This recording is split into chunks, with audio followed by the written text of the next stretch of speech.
Right, so we're gonna jump in and go through. We each picked out a couple rookies at each position to kind of talk through our thoughts on them as well as how the market is looking at them. So we'll jump into that here. I made the case for him in our very first episode. I said I'd be comfortable taking him in the 9th or 10th round.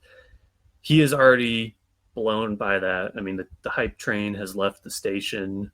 He's going to be a 6th round pick by the end of the summer. That's my projection.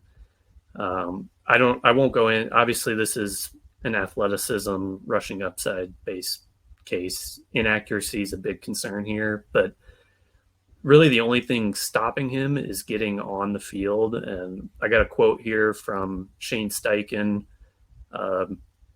I think the development of players comes with more experience. I think when you play more, that's how you develop. Practice reps, game reps, I think that's how you develop. So he even dodged a question basically asking if they were going to have Minshew as the week 1 starter. He didn't even come out and say that. 9 of 11 games at Pitt last year, he had over 100 yards, 20 rushing touchdowns, and averaged 6 yards a carry. So there's a lot in him that shows super high-end potential, and the dude is just so quick. It just was amazing watching all of his highlights earlier today, just how many times he got through holes and he was just gone. Once he goes, there was nobody catching him. So I really like Izzy a whole bunch going forward. I will probably have a lot of him at this ADP. Yeah, and as the RAS scores line up with what you're saying, he had elite speed and explosiveness.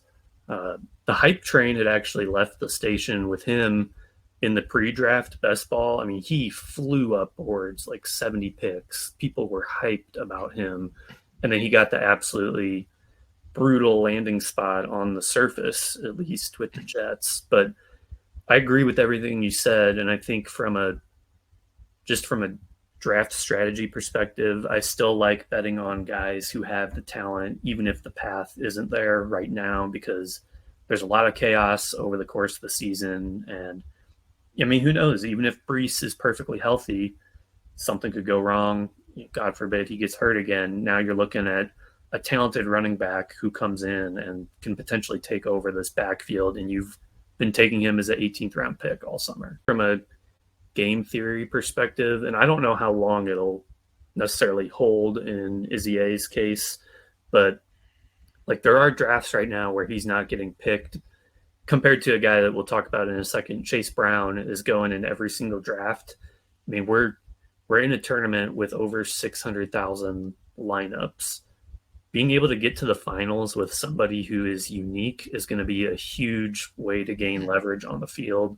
So, if this ADP holds, which I don't necessarily think it will, but if it did, and there is a chance that, he's only getting drafted in like 60% of drafts instead of 100, I think that's a huge thing in favor of picking a banner candidate. Jahmyr Gibbs, I'm a little salty that the Lions traded Swift because I was hoping Gibbs' price would stay down and I could pack my bags before the hype train left. But unfortunately, they traded Swift, and the market is already on board the Gibbs hype train as well. So I got some numbers here for why I'm so into Gibbs. So Swift, the last 2 years, even when the Lions hated him, had a 16% target share. Since 2014, among college running backs, Gibbs ranked number 1 in yards after catch per reception, and another efficiency metric, he was first in yards per target over expectation. So that's ahead of guys like Travis Etienne and CMC. He also had an elite yards per route run each year in college. So shout out to Scott Barrett from Fantasy Points for some of those numbers. He was 80th percentile in elusiveness and breakaway. I guess the concern with him, the knock on him, is the size. He's just below 200 pounds, so there is some concerns that he's not going to be the 3-down guy, especially with David Montgomery there. But I don't think he needs to be to return fantasy value. One last note, Goff ranked 30th in ADOT last year, so he's playing behind an elite offensive line. He's an elite receiving weapon on a team that doesn't have many weapons right now, and he's got a quarterback who throws to the short areas of the field. So I think if he would have stayed in the 5th round, I would have been loading up. I think 4th round is probably appropriate. No matter where he was going, he was always open. He makes tough catches. The catch on the screen right now is incredible. Yeah. We also need to look at the Vikings' vacated targets. So they have 143 this year. With Thielen being gone, there's a whole lot of pie that's open to new people. I know Hawkinson's in there, so it's arguable that Hawkinson may be the number 2 target, but Jordan Addison also very much could be the number 2. And if he fills that spot with them probably passing the ball close to 35, 40 times a game going forward, it's a lot of upside in an offense that's going to score a lot of points with not a very good defense.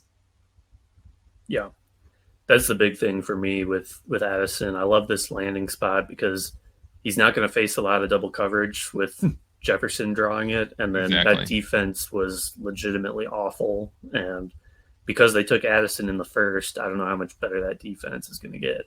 I picked here's Chase Brown. Couldn't pass up a chance to talk about Illinois running back. But he landed in the perfect spot. You know, in terms of prospect profile, he is an older running back. I don't know his exact age, but I think he played 5 years in college. Good production profile. He has the weight to be a 3-down back. You know, he's not a crazy good receiver, but he can be like a David Montgomery level receiver if he's given the opportunity. So given the questions about Joe Mixon, he's a guy right now that I think is worth tacking on late in drafts because even if Mixon leaves, I think they bring in another running back. So like I'm not banking on him being a true 3-down guy, but if Mixon leaves, he's going to fly up to probably an 11th round pick, 10th round pick.